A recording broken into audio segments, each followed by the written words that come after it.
I'm 26. I'm wondering how much longer I can call myself a recent grad before needing to transition to the, at this point, more accurate adult who is not doing too well. The most significant thing I've done post-grad is develop and subsequently kick a coke habit. Thank you. Yeah, thank you. It was bad, but not bad enough to get me into business school, so. I don't like my doctor. She's a huge bitch. I know you're not supposed to.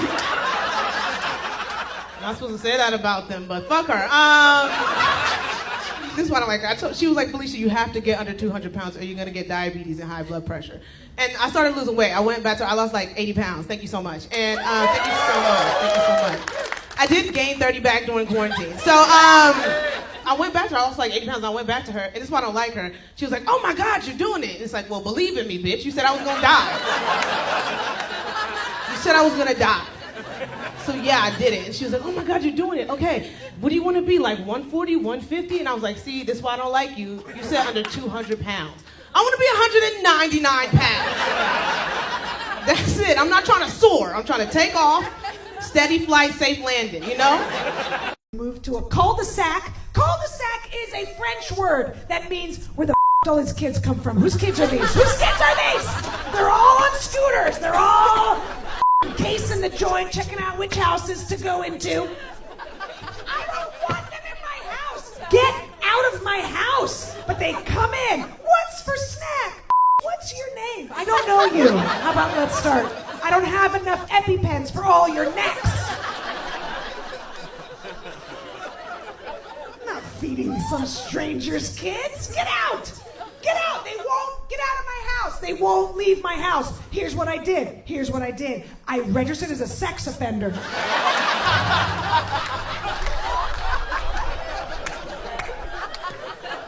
I didn't want to. They forced it. They forced me. I didn't want to, but now look at the paperwork. Get the f*** out. Get out. Get out before I finger you. Get out. Girlfriend and I are fighting less. We learned each other's love languages, which I recommend doing. There are 5 of them. They are words, gifts, service, time, and affection. My love language is words. Her love language is words, gifts, service, time, and affection. Straight flush, baby. I'm the luckiest man alive. Zoom therapy for a bit. Did people do Zoom therapy in here? Yeah. Did people stop Zoom therapy? Yeah. Absolutely awful. So fucking stupid. It was really humiliating to see how my therapist lived, you know? Like, I kind of loved her because she was this fortress of mystery, you know? She was this impenetrable veil who saw all and knew all. And I'm like, damn, bitch, like, you got laundry piling up in the back? Kids running around, like, do you need help with boundaries? We had sex. He goes, I was like, that was great. And he goes, I know. Babe, so here's the thing, like, you can wax all this. I was like, what? Like, and he goes, yeah. And he's like, I was like, all of it? And he goes, yeah. And I was like, well, who's doing that? And he's like, everybody but you, pretty much. And when I was in my 30s or in my 20s, I would have been mortified. Like, I would have been like, oh my God, he doesn't like my and then he doesn't like me. And I would have freaked out. My whole week would have been shot. And now I'm an old mom and I say mom and I'm like, you don't like it? Don't eat it. But I'll tell you what, you're getting the same fucking thing tomorrow. I get a raw deal in dating men because women fix men. My girlfriend's made me better she made me a better listener, more organized, cleaner, focused, all of those things. And there's that cliche, they say behind every great man there's a strong woman. And I think that's true, I believe that. But what about the contrapositive? What about behind every monstrous man there's some wretched bitch egging him on? I feel like there should be some downside risk. Like Hitler, bad guy, we can all agree. I hope, Jesus Christ. But like, we should give Eva Braun a little more credit. You know, maybe she was just kind of rattling his cage. Every day he'd come home and she was like, Stalin killed 12 million and got into art school. And he's like, oh! I'm from school one day. I told my mom, I was like, Mom, I think I'm gay. And she's like, well, that's all right, honey. Do you like boys? I was like, no, I like girls. I had no idea that had anything to do with being gay. She's like, well, honey, look, you're not gay. Why do you think you are? And I was like, Mom, because everyone tells me I am. She's like, what are you talking about? I'm like, at recess, you know? They say it's gay the way I throw a ball, or like the way I run or yell. And my mom's like, Matt, that doesn't make you gay. It just makes you a little bitch.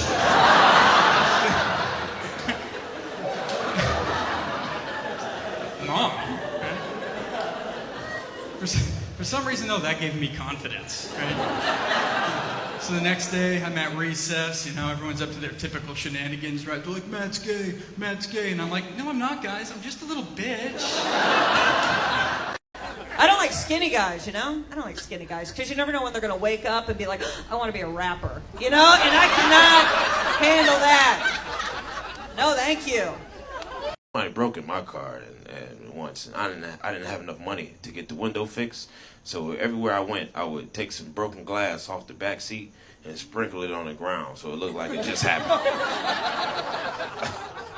That way somebody trying to break in my car, they're like, oh, somebody got his ass already. Let's go ahead and go to the next car.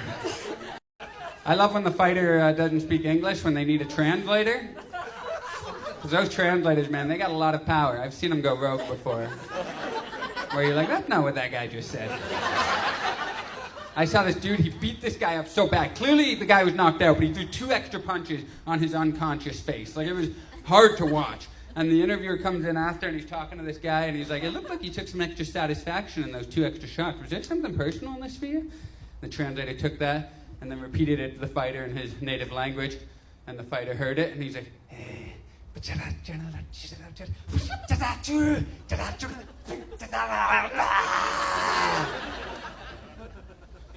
the translator was like, no, nothing personal.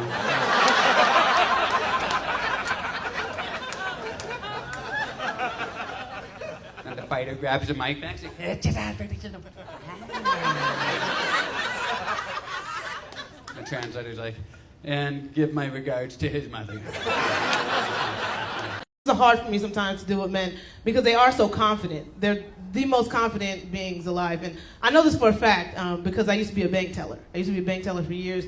And the bank's slow because we're all high. You're welcome. Anyway, so, but I used to be a bank teller, and every day, I'm not over-exaggerating this number, every single day, a man would like come up to the bank teller window and he'd hit on me through the window, negative money in his account. Do you hear what I'm saying? Every single day, a man would come to the window and be like, hey, let me take you out somewhere. And I have to be like, sir, I can see you can't take me nowhere. I can see this, sir, you know?